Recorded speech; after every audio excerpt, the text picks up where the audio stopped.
이복현 금융감독원장이 또다시 농협중앙회와 농협금융지주 흔들기에 나선 모양새입니다. 지난해 지배구조 손질 필요성 제기에 이어 최근에는 농협금융 정기검사 결과를 발표하며 농협은행의 거액 배당을 지적하고 나섰습니다. 금융권에서는 이 원장과 강호동 농협중앙회장의 힘겨루기가 아니냐는 목소리도 나옵니다. 이연아 기자입니다.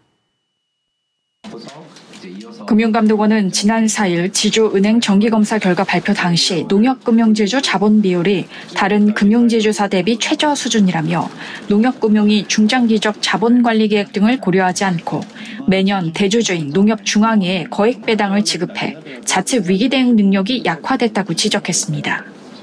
특히 핵심 건전성 지표 중 하나인 단순 자기자본 비율이 전체 은행 지주 중 최저 수준이라고 발표했는데 지난해 3분기 기준 농협금융 단순 자기자본 비율은 6.6% 수준입니다. 이후 이복현 금융감독원장은 어제도 은행장 간담회를 마친 후 기자들과 만난 자리에서 농협금융이 중앙에 납부하는 배당금이 과도하다 지적하고 나섰습니다. 그럼 배당이 과도함으로 인해서 중장기적 성장 능력에 훼손이 있거나 내지는 수익 건전성 위험 수준에 문제가 있으면 그거는 사실은 감독 당국의 문제이기도 하지만 농협 중앙의 문제이기도 하거든요.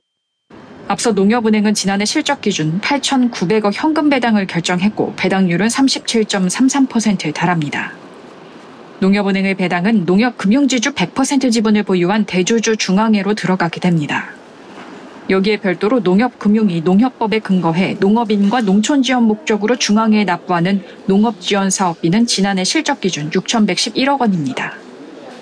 이 원장은 농협이 농민을 위한 조직이고 중앙회가 대주주이기 때문에 배당 자체 당국이 개입할 것은 아니라면서도 농협금융의 배당 관행을 지적하며 사실상 지배구조 문제를 또다시 제기하고 나선 것으로 분석됩니다.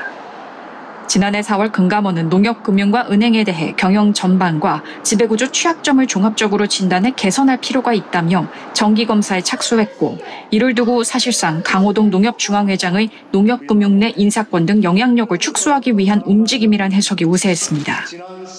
하지만 감독당국의 농협금융과 중앙회 정조준 검사에도 불구하고 지배구조 변화를 끌어내지 못했고 지난해 연말 농협금융 계열사 CEO 인사에서는 오히려 강 회장의 영향력이 커졌다는 의견이 제기됩니다. 농협금융은 계열사 9곳 가운데 6곳 CEO로 교체하는 인적 쇄신을 단행했는데 이 과정에서 강 회장 측근 인사가 대거 발탁됐습니다. 서울경제TV 이연아입니다.